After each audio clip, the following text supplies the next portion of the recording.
Hello everyone, good day. For this video, we will going to talk all about linear programming minimization models, especially the Big M simplex method. So this is another way of solving the simplex method rather than the conventional one and the dual. No? So this is called again Big M simplex method. What is Big M?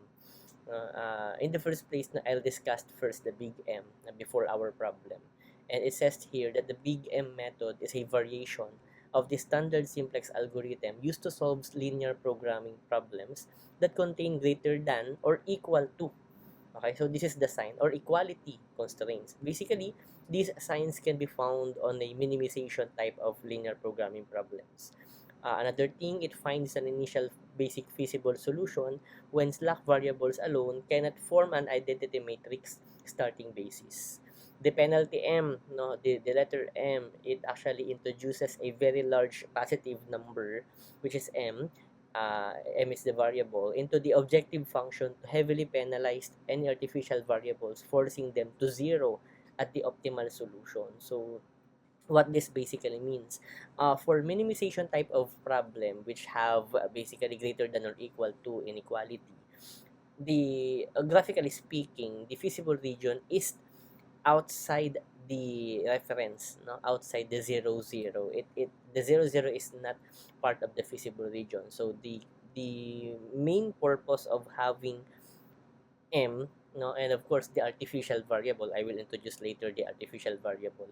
The main purpose of that is for us to be able to start at the origin, even if the feasible region is not in the origin. Okay, so for you to be able to get this, we have the same problem as our graphical approach have. It says here, Jacob is the purchasing manager of Kraft Foods and he wants to determine the supply mix that will result on a minimum cost. He is able to determine the data necessary for him to make a decision. A gallon of Alaska milk can produce 5 cases of cheese, 7 cases of butter, and 9 cases of cream. A gallon of Nestle milk can produce 11 cases of cheese, 8 cases of butter, and 4 cases of cream. He must produce at least 110 cases of cheese, 112 cases of butter, and 72 cases of cream per day. Alaska milk costs $50 per gallon, while Nestle milk costs $55 per gallon. The figures are summarized in the next table. The question are how many gallons of Alaska milk and Nestle milk should be produced per day to minimize cost. How much is the total cost? And Jacob wants to solve the problem using simplex method, to be exact, the Big M method. So this is the tableau. Now, as you can see, all the given is already here.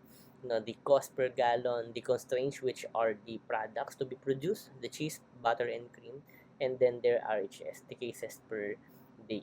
And with that, let's start our solution for the simplex approach.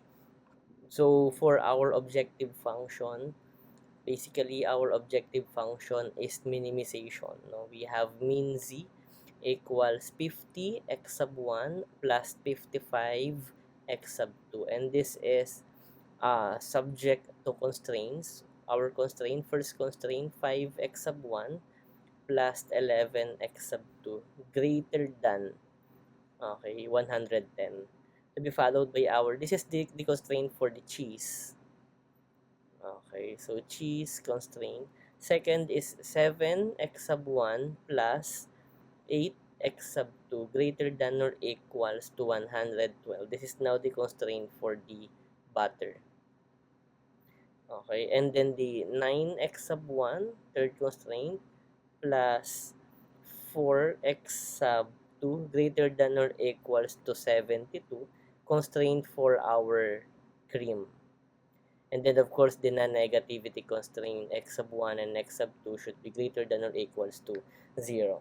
Guys, for the simplex method, which is the Big M method, we need to have first, no, the basically, you already know using our dual simplex video that for the minimization problem, we need to have yung ating tinatawag na surplus.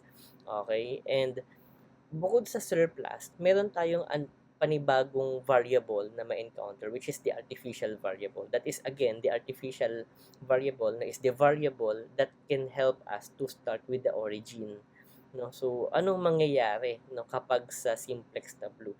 This is actually the original model that we have. There will be a minimal changes for the big M method, which is that will be min z, or still minimization, 50 x sub 1, okay, plus 55 x sub 2. We will go back here later, and then this will be subject to constraints. Now, for our first constraints, as you can see, it is greater than or equals. Okay, so greater than or equal, therefore, we should subtract a surplus here, no, for that to be able to have to be at the line.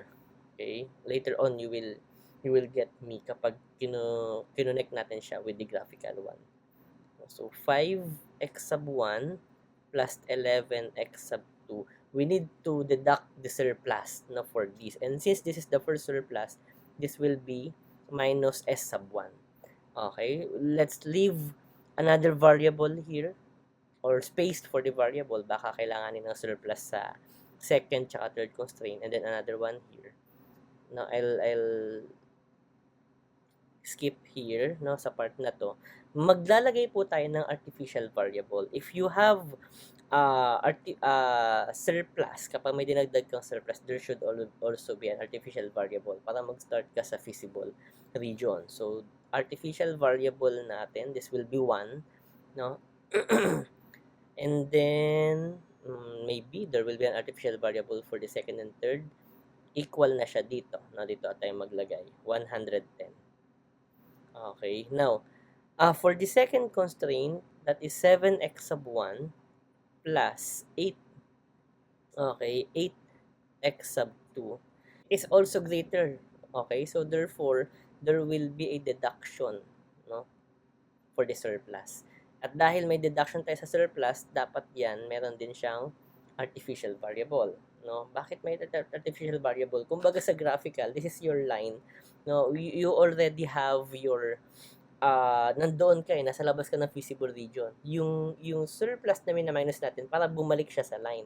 At dahil nandito sa line, we need to start sa reference point. Kailangan ng artificial variable. Yun yung magdadala sa atin pabalik, no, sa atin pong reference point, which is the origin, the 0, 0, no? Kaya tayo gumagamit ng artificial variable.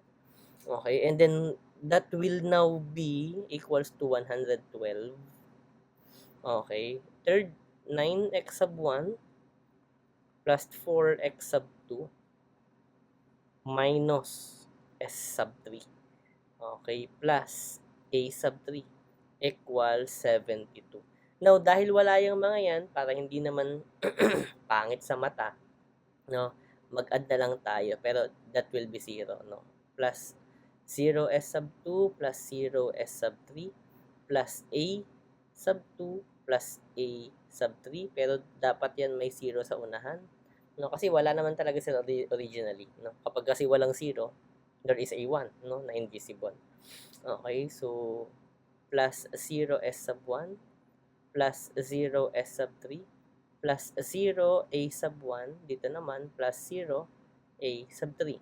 Okay, and then dito we have here plus 0s sub 1 plus 0s sub 2 minus s sub 3 na yan, okay na yan, as is, plus 0 a sub 1 plus 0 a sub 2. Okay, so this will be our final model. Take note again that the role of artificial variable is to start at the origin. But since may mga bago tayong variables here, dapat mag-match din yung ating objective function, no? Kasi soon we will transfer this sa ating pong tableau, no, sa layout ng simplex.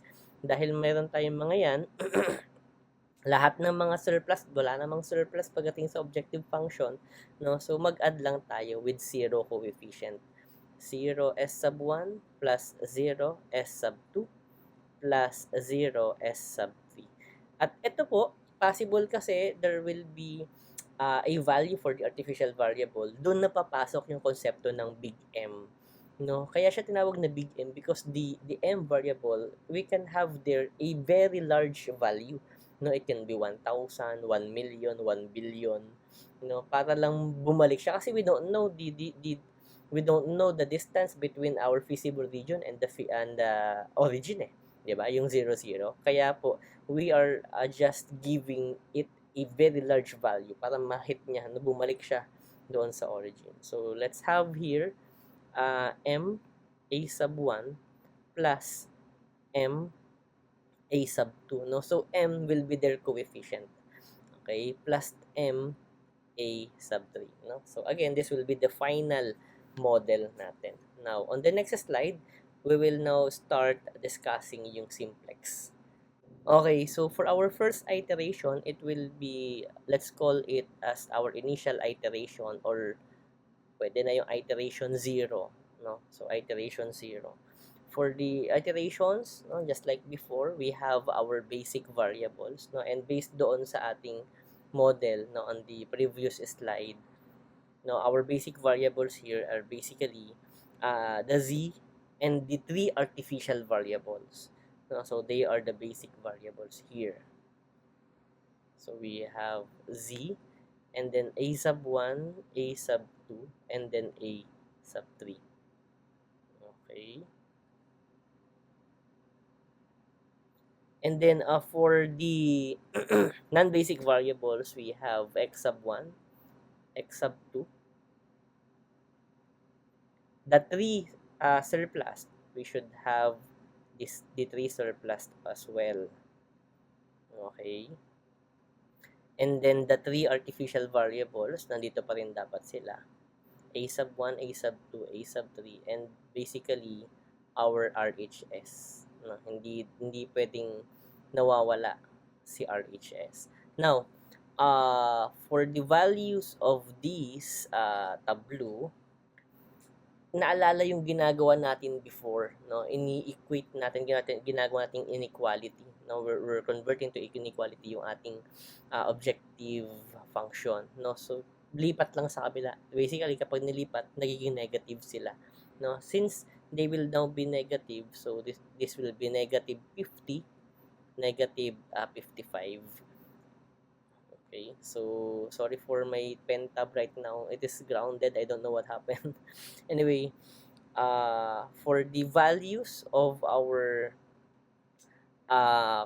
for the x sub 1, 5, 7, 9, 11, 8, 4 for the x sub 2. So let's have it here, 5, 7, 9, 11, 8, and 4. And then for the s sub 1, s sub 2, s sub 3, we don't have any values.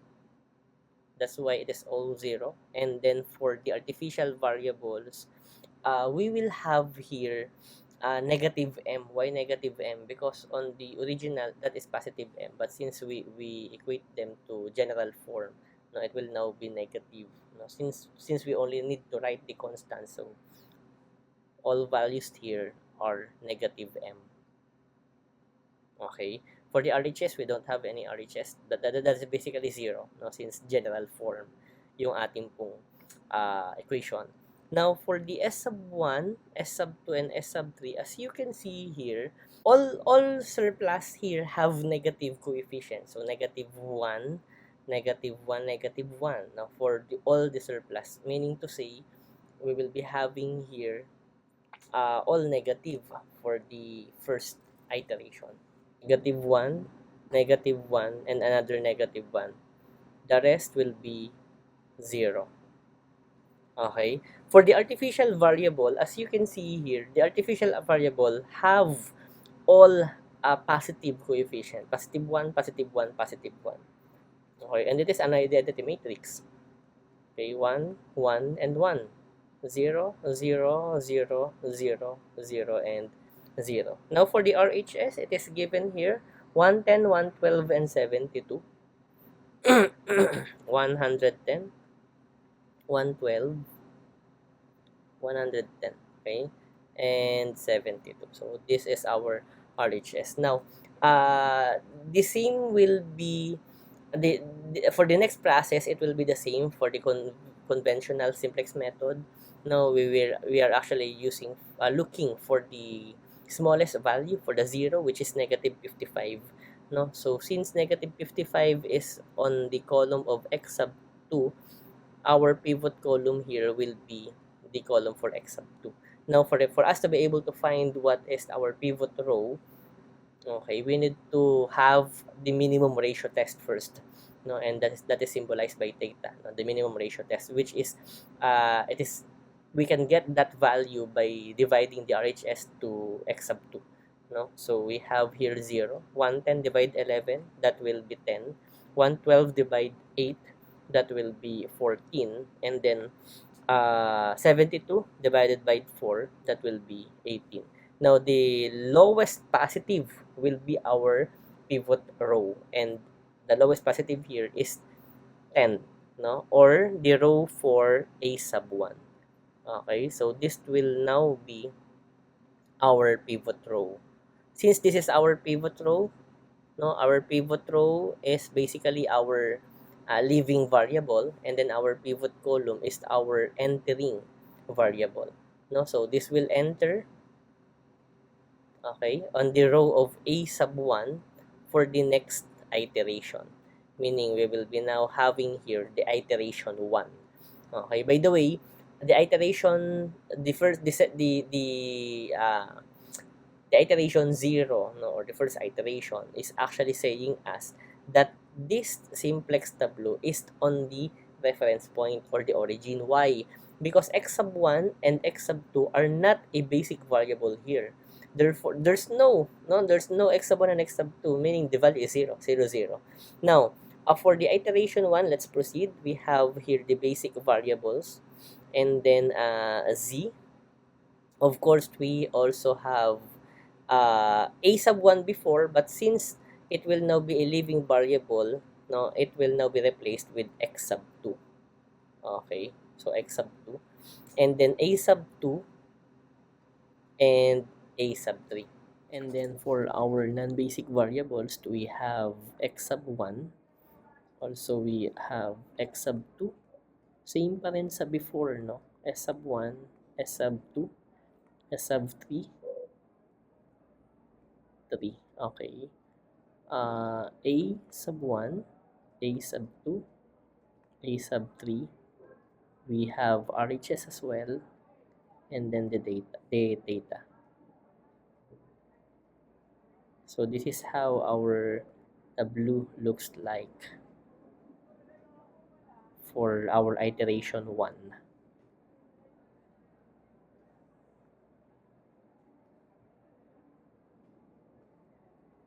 Okay, now since our entering variable is x sub 2, no, as you noticed, a sub 1 here has been replaced with x sub 2 already.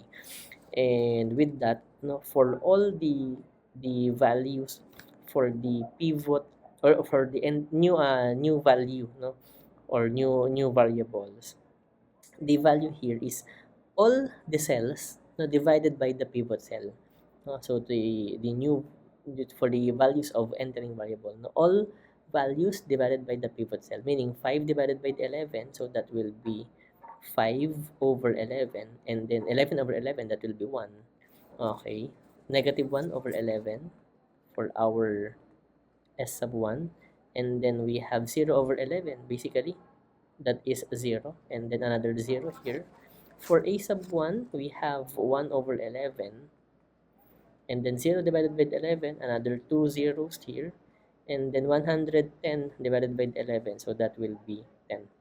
Okay, now for the values of z, we have for the 0, no, our formula will be previous values, no, the old value minus the pivot column. Okay, pivot column of that 0, meaning negative 55, multiplied to the new value of entering cell. Or para mas magets niyo, gawin natin. Let's have it here. Z, no? So yung mga lumang values niya, which are this. So negative 50, negative 55, we have 3 zeros, okay, and then 3 m's followed by another 0. So m, negative m, and then another 0. No? So, ilipat ko muna yung sarili ko sa taas para makita nyo. Okay? And then next, this will be minus. Minus natin sila. Saan? No, minus sa pivot column, okay, ng 0, which is negative 55. So, minus negative 55 multiplied to the value, okay, of the entering variable, the new values, which are the 5 over 11, okay, 1, negative 1 over 11. We have two zeros, okay, 1 over 11, another two zeros, and then 10. Okay, so let's solve for this. Okay, so negative 50 minus negative 55 times 5 over 11. So, me personally, no, my technique here is I am multiplying this first before ko siya gawin dito, no, minus. So, that will be negative 25. Okay, negative 55 minus negative 55 times 1. So, this will be negative 55. And then, minus mo yung dalawang negative. So, that will be cancelled out. So, we have now 0. So, 0 minus negative 55 times negative 1 over 11. That is negative 5. Followed by 0 minus negative 5 times 0. So, that is 0. The same with the yung next one. Negative m minus negative 5 times 1 over 11. So, this will be 55 divided by 11, so that is 5. No? So, negative m minus negative 5, that will be negative m plus 5. Right? Basic algebra. And then, negative m minus negative 0, minus negative 55 times 0, so that will be 0. So, negative m minus 0 will be negative m. Okay? And then, the same with this one, negative m as well. So, 0 minus negative 5 times 10, that will be negative 550. So, 0 minus negative 550, so positive 550. And this will be the values for our 0. No, so, let's copy them. Negative 25 here, 0. Negative 5, we have two zeros. This is 5, okay, two zeros. Negative m plus 5. Okay, we have another negative m, two negative m's to be followed by 550.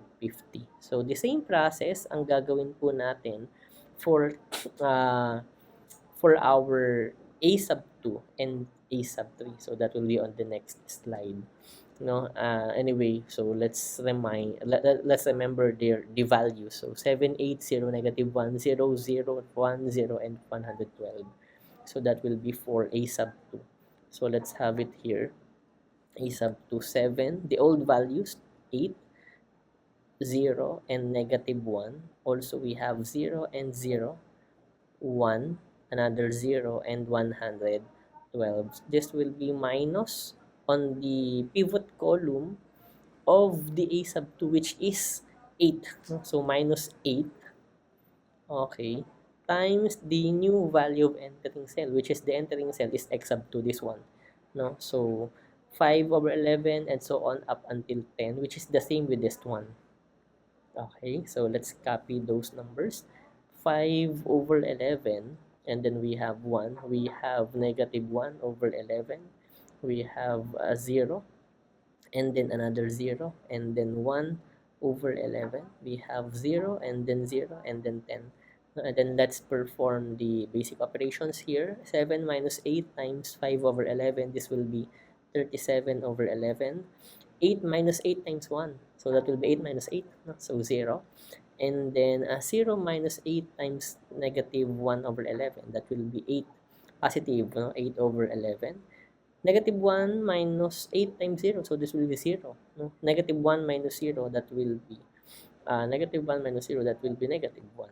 Okay, so 0 minus 8 times 0, basically that is 0. 0 minus 8 times 1 over 11. So it will be negative. So negative 8 over 11. Next, we have 1 minus 8 times 0, that will be 1. 0 minus 8 times 0, that is 0. 112 minus 8 times 10. Basically, 8 times 10 is 80. So, 112 minus 80, that will be 32. So, this will be the value for the a sub 2. Okay, so let's copy this going to our iteration 1. So, that will be 37 over 11, 0, 8 over 11, negative 1, 0, negative 8 over 11. We have 1, 0, and 32. So that will be for a sub 2. Okay, so for the a sub 3, same process ang gagawin po natin. So the values are, the old values are 9, 4, 0, 0, negative 1, 0, 0, 1, and 72. So let's copy those values here. We have 9, 4, 0, 0, negative 1, and then 0, another 0 here, and then 1 to be followed by 72. Minus, what's the number again? 4. Okay, 4 times the value of entering cells. Now, which are the following? So, let's copy. 5 over 11, we have 1, we have negative 1 over 11, we have 0 and then 0, 1 over 11, we have 0 and then 0, and then we have 10. No? So, let's perform this basic calculation. 9 minus 4 times 5 over 11, this will be 79. Okay, over 11. Oops, 79. And then 4 minus 4 times 1, that is 0. Okay, and then 0 minus 4 times negative 1 over 11, that will be positive. No, 4 over 11. And then 0 minus 4 times 0, that will be 0. And then next, negative 1. No, negative 1 minus 4 times 0. Basically, that will be negative 1 followed by 0 minus 4 times 1 over 11. Magiging negative 4 over 11. 0 minus 4 times 0, basically it is 0. 1 minus 4 times 0, so that is 1 minus 0, so that will be 1. And then 4 times 10, that is 40. 72 minus 40, that is 32. So as you can see, same sila ng RHS, 32. So 79 over 11, 0, 4 over 11, 0, negative 1, negative 4 over 11, 0, 1, and 32. Let's copy these values going to the iteration 1. Okay, so we have 79 over 11, we have 0, we have 4 over 11, we have 0 again, we have negative 1 here, negative 4 over 11, we have a 0, and then 1, and then 32. So basically, this will be uh, our iteration 1. So for iteration 1, it is saying to us that there's no x sub 1 yet. No, there's no value for the x sub 1, meaning the coordinate point for this tableau is 0, no, for the x sub 1, and then sa x sub 2 we have 10. So 0 and 10 is the coordinate point for the first iteration. Actually, this is part of the feasible this is part of the line, no, for the constraints actually.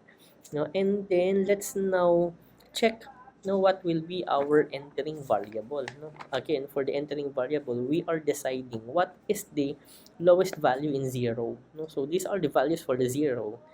Basically, the lowest. No, let's disregard the artificial variables, dahil because our goal here is yung artificial variable matanggal siya as our basic variable. Dapat mag-retain siya as non-basic variable as soon as possible, no? Or rather as much as possible, no? So let's disregard yung negative m, though sir, it is large negative number, right? Because m is large number and it is negative, so it should be the entering variable, no? Tama naman, pero ang goal nga natin is mapalitan, no, yung ating mga artificial variables as basic variables and mag-retain sila as non-basic variables. Ang goal po natin, ang basic variables natin are the original variables, which are the x sub 1 and x sub 2. Hopefully, no, as much as possible. So, aside dyan sa mga may m, ano pa yung may malaking negative? Basically, negative 25. No? So, yung x sub 1 column ang ating pong magiging pivot column. And then for our pivot row, again, just like what we have done before, no, dinidivide po natin yung RHS value sa ating pivot column, except doon sa 0. Though you can divide it, pero hindi naman kasi siya magiging pivot row. Okay, so 10 divided by 5 over 11, 10 divided by 5 over 11, that is 22. Ito yung sinasabi ko guys, so, hindi siya magiging pivot row eh. Kasi if divide natin, 550 divide negative 25, that is negative 22 eh. No? So, nonsense. 32 divided by 39 over 11, basically that is fraction. If we convert that value in decimal, no, you check in your on your calculator, that will be 9.51. No, 32 divided by 79 over 11, that will be 4.46.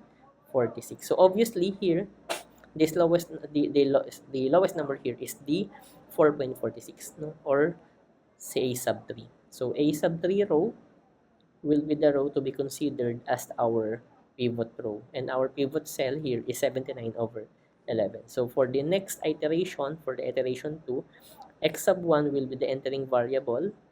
Okay. And then a sub 3 will be the leaving variable. So let's do the iteration 2 on the next slide. Let's have it here. Iteration 2. For the basic variables, again, we have here z, x sub 2, a sub 2, and x sub 1. Okay, so that will be our second iteration. So BV, we have z, and then x sub 2, and then a sub 2, and then our new entering variable, which is a sub 1. Okay, for the columns here, it will remain the same, x sub 1, x sub 2, we have S sub 1, S sub 2, S sub 3, A sub 1, A sub 2, A sub 3, and then the RHS. Okay, so let's have the line here. Guys, sorry no if hindi man diretso yung guhit. I'm actually doing this freestyle, no, nakapentab ako. Ayan. Okay. Now, ang palagi po natin sinosolve for the x sub 1 is basically, no. Ang palagi natin sinosolve for the entering variable is basically yung values niya, no? Divided by C, pivot cell natin, or what we call pivot element. Some content creators or some professors or some OR enthusiasts call that as pivot element, no? But I call it pivot cell. Anyway, it is just the same. No? So, all of these values, i-divide po natin silang lahat sa pivot cell, which is 79 over 11. So, 79 over 11 divided by 79 over 11, that will be 1. No? So, here, we have 1. Okay. And then, 0 divided by 79 over 11, that is 0. Now, 4 over 11 divided by 79 over 11, that is 4 over 79. No? So, ilagay muna natin, 0. Tapos, 4 over 79. And then, yung mga 0, basically, that will be 0. And then, if i-divide nyo to lahat, no, sa 79 over 11, this will be, no, sabihin ko na directly here, that will be 0, negative 11 over 79. We have negative 4 over 79. We have 0, 11 over 79. And then the RHS, 352 over 79. So this will be, this is the value of our, what do you call this, entering variable. No? So for the 0, can we still write here? I think yes, no? We can still write here para hindi tayo palipat-lipat ng slide. Dito na lang. No? So 0, yung old values niya, which are negative 25, 0, negative 5, 0, 0, negative m plus 5, negative m, and then another negative m, and 550. Now, let's copy those numbers. Let's have it here. Negative 25, 0, negative 5, 0, another 0, and then 0 again, and then negative m plus 5, and then negative m, another negative m, and then 550. Now, so these values, i-minus po natin sa kanilang, sa value ng pivot column on the 0, which is negative 25. No? So, minus natin sa negative 25 multiplied to the value of entering variables, this one. No? And those are 1, 0, 4 over 79. Okay, and then we have 0, and then negative 11 over 79. We have negative 4 here over 79. Oops, 79. We have 0. 11 over 79. And then last we have 352 over 79. So let's now perform the basic calculations no, for this. If we perform the basic calculation, negative 25 minus negative 25 times 1, it will be 0. And then another 0. And then negative 295 over 79. This is 295 ha. And then 0. And then negative 275 over 79. Okay? Followed by this one, guys, we have negative m plus 5 minus negative 25 times negative 4 over 79. I highly advise you perform this first, the negative 25 times negative 4 over 79 before you perform this operation. Yung 5, no, 5 minus whatever the value of this. No, and it will be a fraction, no, negative m, okay, plus 295 over 79. No? So, this will be the value niya. Next, negative n minus negative 25 times 0, makaka-cancel to. Magiging negative m minus 0. Basically, wala kang na minus, so negative m lang siya. Okay, and then this one, the third negative m, almost same process with this. No, you perform this first, and then before you have the negative m. So, that will be negative m plus 275 over 79. Okay, and then lastly, 550 minus negative 25 times 352 over 79, that is 5,250. This is 5, guys. 250 over 79. Now, and this will be the value of our z. Okay, so let's copy this. So, 0, 0, negative 295 over 79. We have 0. We have negative 275 over 79. We have negative m plus 295 over 79. Sana magkasya, no? Negative m. And then negative m plus 275 over 79. Now, for the RHS, that is 5250 over 79. No? Tama ba? Okay na. So far, so good. X sub 2 naman tayo. Medyo iangat ko ha para hindi tayo masikip sa bandang baba. So, for the X sub 2, the previous values are the following. 5 over 11, 1, negative 1 over 11, 0, 0, 1 over 11, 0, 0, and 10. No? And then, let's copy those numbers here. Let's have 5 over 11, 1, negative 1 over 11. We have 0, another 0, and then 1 over 11, and then 2 zeros, okay, and then 10.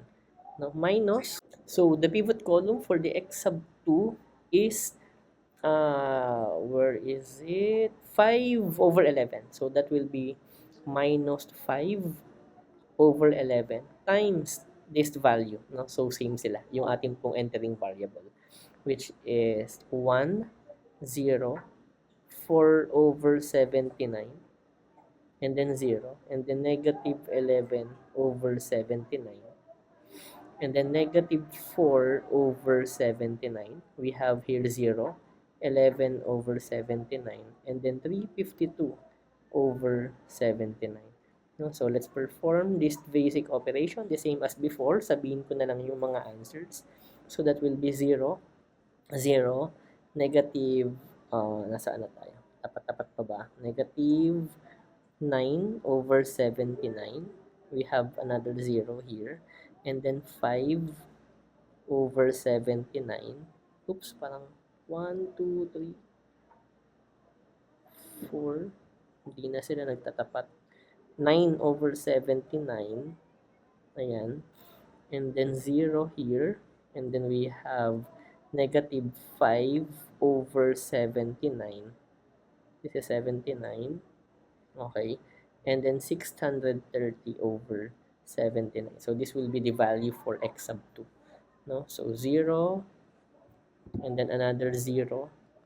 Negative 9 over 79. And then 0. 79. Okay, 0. And then 5 over 79. And then 9 over 79. We have 0.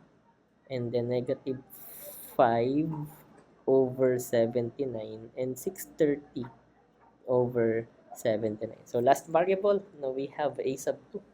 So for the a sub 2, the previous values are the following.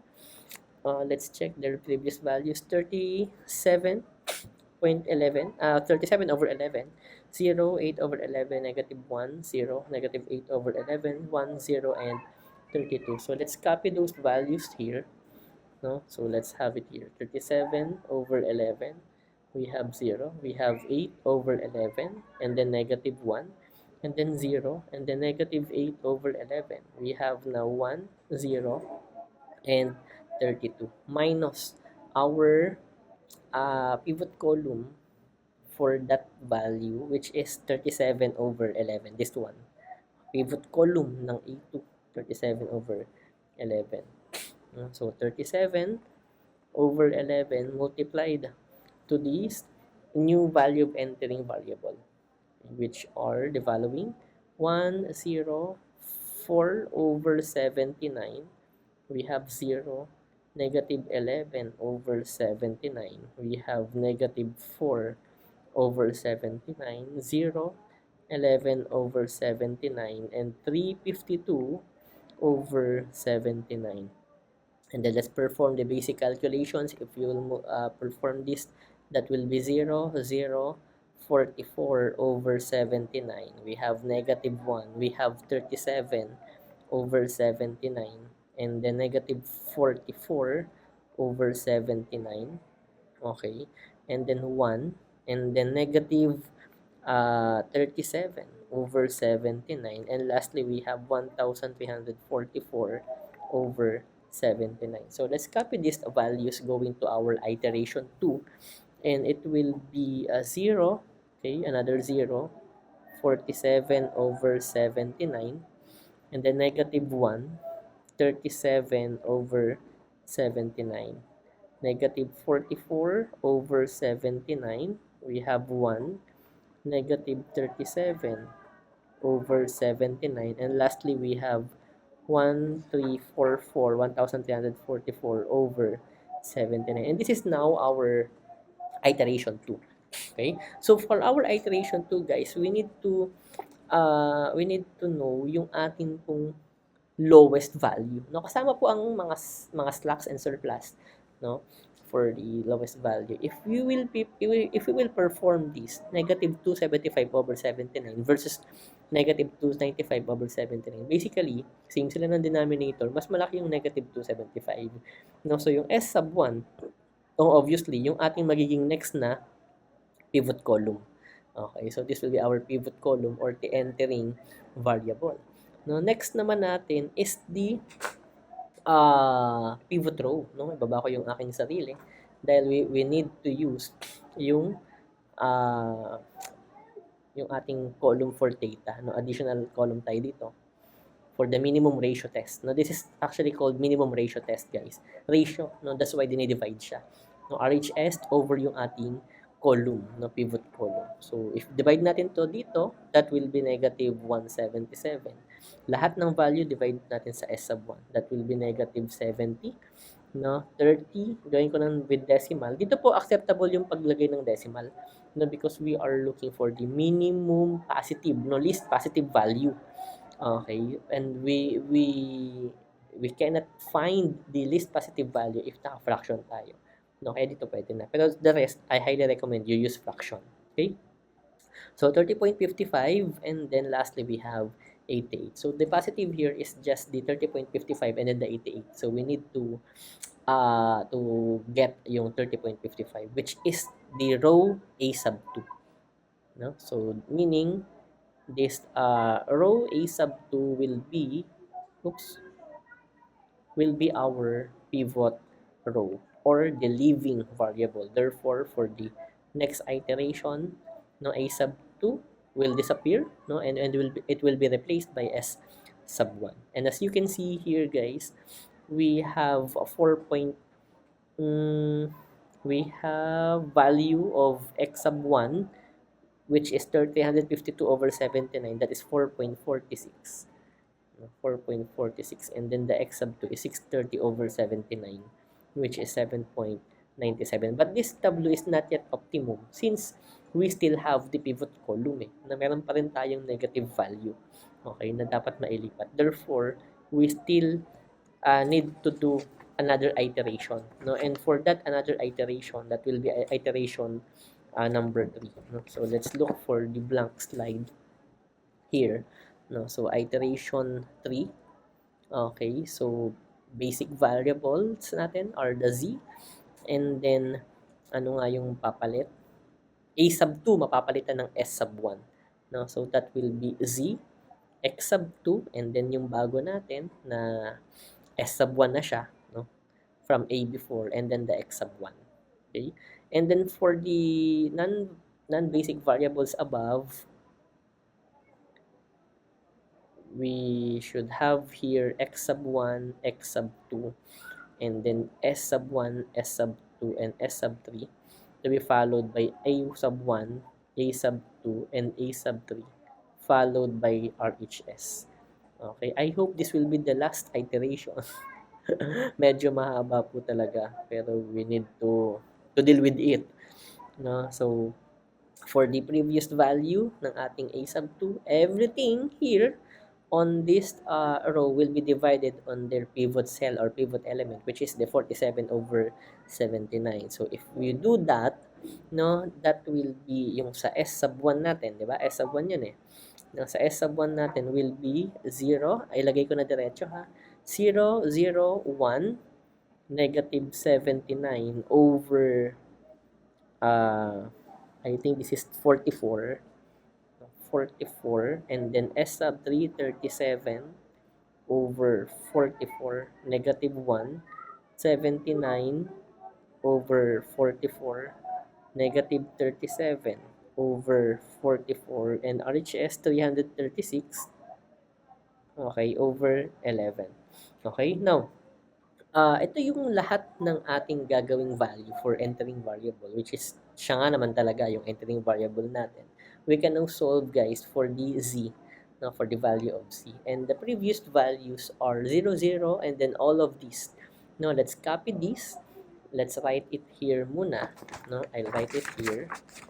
That those are 0, another 0, negative 295 over 79, and another 0, negative 275 over 79, and then negative m plus 295 over 79, negative m here, negative m plus 275 over 79, and then lastly 52250 over 79. Now minus the pivot column for the 0. What's the pivot column? That is negative 295 over 79. No? Puro fraction tayo ngayon, no? 275 over 79 times this one. Na yung mga values na yan. So that is 0, 0, 1, negative 79 over 44. 1, 2, 3, okay. Dapat nagtutugma pa rin sila, no? Kaya chinecheck ko. And then 37 over 44, negative 1, negative 79 over 44, negative 37 over 44, 336 over 11. And then let's perform the basic operation. This will result to 0, 0, and another 0. No, hindi ko na siya isa-isahin, guys, ha. Tulad lang naman to sa kanina. No, and then a negative 295 over 44, negative 15 over 44, negative m, and then the three values, negative m plus 295 over 44, negative m plus 15 over 44, 8530 over 11. This is 5. No, and then this is now the value of our z. No, so 0, 0, 0, puro 09 nasa taas, and it says something. no, over 44, negative 15 over 44, negative m, no, negative m plus 295 over 44, negative m plus 15 over 44, 8530 over 11. No? And for the x sub 2, parang hindi nakasya dito, let's use another slide. No? For the x sub 2, the previous values are these. No? So let's copy all of these here. No? I'll write it here. Those are 0, 0, negative 9 over 79, 0, 5 over 79, 9 over 79, 0, negative 5 over 79. This is 5, not 3. No, 5. And then 630 over 79. Minus the pivot column, no, for that variable, which is negative 9 over 79. Okay, so negative 9 over 79 multiply to the new value of entering variable, this one, yung s sub 1. No? So, i-copy ko lahat yan. That is 0, 0, and 1, and negative 7 over 44, 37 over 44, negative 1, negative 79 over 44, negative 37 over 44, 336 over 11. And that will be, no, yung isa-solve natin algebraically. No? So, by solving, that will be 0, 0, and 0, negative 9 over 44, 7 over 44, 0, negative 9 over 44, negative 7 over 44, and 126 over 11. This is 7. No? So, let's transfer these values sa x sub 2 natin. So, again, tatlong 0. Okay, and then negative 9 over 44, 7 over 44, 0, negative 9 over 44, negative 7 over 44, 12 over 11. No? 12 ba? Parang hindi 12. 126 over 11. So, 126 over 11. And then for the x sub 1, we will going to use these from iteration 2. So, lahat ng yan, ilagay natin dito. Dito na lang, no? Kasya pa naman yan, hopefully. No? So, those values are, for the x sub 1, 1, 0, 1, 0, 4 over 79, and then 0, and then negative 11 over 79. And then negative 4 over 79, we have 0, we have 11 over 79, we have 352 over 79. And then minus yung ating pong pivot column ng x sub 1, ano yon? That is 4 over 79. Okay? So, minus 4 over 79 multiplied. Ito din po yun. No? So, parehas lang. We have 0, 0, and 1. Negative 7 over 44. We have 37 over 44. We have negative 1. We have negative 79 over 44. 37 over 44, which is negative 336 over 11. And then, let's solve this algebraically. By solving, it will give you 1, 0, and 0. And 1 over 11, we also have negative 2 over 11, and then 0. And then negative 1 over 11, 2 over 11, and then 32 over 11. So, this will be the value of our x sub 1. No, lipat lang po natin dito. Lipat ko. 1, 0, 0, 1 over 11, negative 2 over 11. We have 0. We have negative 1 over 11, 2 over 11, and 32 over 11. Now, this is now the, what do we call this? This is now the iteration 3, no? The values natin. And as, no? So, somehow, let's check muna to. Yung S sub 1 kasi, nandoon na yung ating X sub 1 and X sub 2 na nakita na natin. Meron na silang answer. And then, napalitan na rin. Basta guys, ang goal, tatandaan nyo, if we are doing the M method, wala dapat artificial variable as the basic variable. no? So check mo yung basic, may artificial variable ba diyan? If wala, somehow optimal ka na. If nandoon na yung hinahanap mo, x sub 1, x sub 2, okay na yun, mas lalo na okay yun. No, ito kasi yung s sub 1 na to, this is surplus, no? Meron at meron talaga. Hindi talaga natin siya totally mamimit na as in zero, no? So, meron at meron. So, let's accept this na. And, this will now be the optimal values. Kasi kung titignan nyo, puro zero na rin naman to, nandito. And then ito, yung M, yung artificials, dapat nasa non-basic variable sila. So, that is basically the difference of having the big M methods kaysa sa conventional, no, yung normal na simplex, and compared sa dual. Yung nandoon po sa ating maximization, that is the basic, no, yung normal na simplex method. Yung nasa minimization kung naunang video before po ito, that is yung kino-convert natin, no, yung sa dual, may duality. Anyway, we will go to discuss about that, no, yung weak and strong duality. And then this one naman is what we call the big method, na big M method. Now let's convert this, no, yung ating pong RHS, this is in dollars, no, yung kanilang cost. So that is 775.45. This is now 11.45. This is 30.55 yung S natin. X sub 1, 2.91. As you can see, this is the same, no? The same with your graphical solution na sagot. No? So again, it is 2.91 and 11.45 as our optimum solution. No? So that is for our big M method. Thank you so much for watching this video, and no, hope you learned something. This topic will be all about minimization using POMCOM, no, this software. Anyway, so again, thank you so much. This is Engineer Rainiel Taripe, and may we all have a better systems, no, better optimization, better processes. No? So thank you so much. Keep safe, everyone. Bye bye.